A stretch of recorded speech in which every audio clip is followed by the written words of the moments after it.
ചില കണക്കുകളാണല്ലോ കാര്യങ്ങൾ തീരുമാനിക്കുന്നത്. അപ്പോൾ കണക്കിലെ കളിയാണ് ഏറ്റവും, നമ്പേഴ്സ് ആണ് പ്രധാനം. നമ്മൾ 2026 പോകുമ്പോൾ 2021 കേരളത്തിന്റെ കക്ഷി നില എങ്ങനെയാണ് എന്നുള്ള കാര്യമാണ് നമ്മൾ ഇനി വിശദമായി നോക്കാൻ പോകുന്നത്. നമ്മുടെ മുന്നിൽ ആ മുഴുവൻ ചിത്രം വരികയാണ്. 140 ആർക്ക് എത്ര എന്നുള്ള ചിത്രമാണ് നമ്മുടെ മുന്നിൽ വരുന്നത്. 99 വലിയൊരു മാജിക്കൽ നമ്പറാണ്.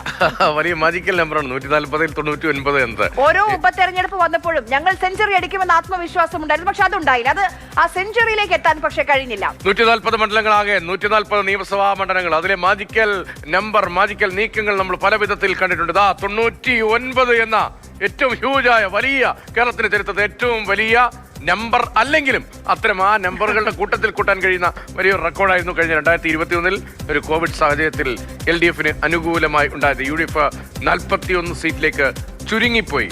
അതാണ് ഇടതുപക്ഷത്തിന്റെ ആത്മവിശ്വാസം. അല്ല, അവിടെ വളരുമോ എന്നുള്ള ചോദ്യമാണ്.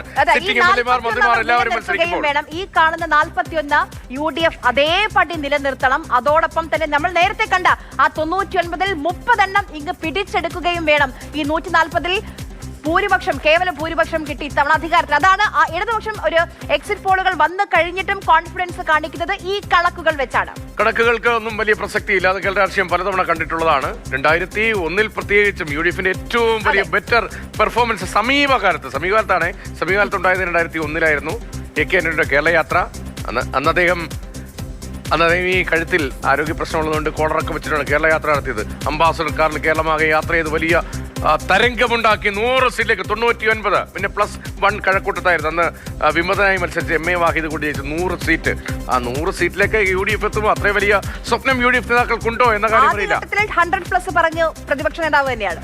അപ്പോൾ 100 അടിക്കുമോ, സെഞ്ചുറി അടിക്കുമോ? PD സതീശൻ പറഞ്ഞ വാക്ക് അത് നടപ്പാകുമോ? കേരള ജനത ആ നിലയിൽ ചിന്തിക്കുന്നുണ്ടോ എന്ന പലവിധ ചോദ്യങ്ങൾക്കുള്ള ഉത്തരമാണ് ഈ ദിവസം ഉണ്ടാകാൻ പോകുന്നത്. മൂന്നാമതൊരു മുന്നണി കൂടിയുണ്ട് NDA. ഒരു തവണ മാത്രമാണ് അക്കൗണ്ട് തുറന്നത് കേരള നിയമസഭയിൽ. ഇത്തവണ അത് വട്ടപൂജ്യമാണ്. പക്ഷേ ഇത്തവണ എക്സിറ്റ് പോളുകളൊക്കെ 2 മുതൽ 11 വരെ സീറ്റുകൾ NDAക്ക് പ്രവചിക്കുന്നുണ്ട്. ആ പ്രവചനമൊക്കെ യാഥാർത്ഥ്യമാകുമോ എന്നും നമുക്കിതാ ഇന്ന് അറിയാൻ പോകുന്ന ദിവസമാണ്. ഏറ്റവും ഉറപ്പിച്ച് LDF വീണ്ടും മൂന്നാമത് എന്ന് പറയുന്ന പ്രധാനപ്പെട്ട LDF നേതാക്കളുമുണ്ട്. അപ്പോൾ എന്ത് നടക്കും, എന്ത് സംഭവിക്കും എന്ന കാര്യത്തിലൊന്നും ഒരു വ്യക്തതയില്ലാത്ത തിരഞ്ഞെടുപ്പ് എന്ന നിലയിൽ പോലും പലരും വിശകലനം ചെയ്യുന്നുണ്ട്, വിലയിരുത്തുന്നത്. ടൈറ്റ് ഫൈറ്റ് ആണ് എന്ന് പറയുന്നുണ്ട്. ഈ വരുന്ന മണിക്കൂറുകൾ കേരളത്തിലെ ചങ്കെടുപ്പ് ഏറ്റുന്ന മണിക്കൂറുകളാണ്. വലിയ രാഷ്ട്രീയ ചർച്ചകളുടെ തുടർച്ചയായി സംഭവിക്കാൻ വന്ന റിസൾട്ട് എന്താണ് എന്ന ചോദ്യത്തിന് ഉത്തരം വരാൻ പോകുന്ന മണിക്കൂറാണ്. 100+ അടിക്കുമോ ആരെങ്കിലും? അതോ 90+ ആണോ? അതോ ഇഞ്ചോടിഞ്ചാണോ? അതോ ആർക്കും ഭൂരിപക്ഷം തൂക്ക് സഭ എന്നൊരു പ്രവചനം കൂടി ഇത്തവണ കേട്ടിട്ടുണ്ട്.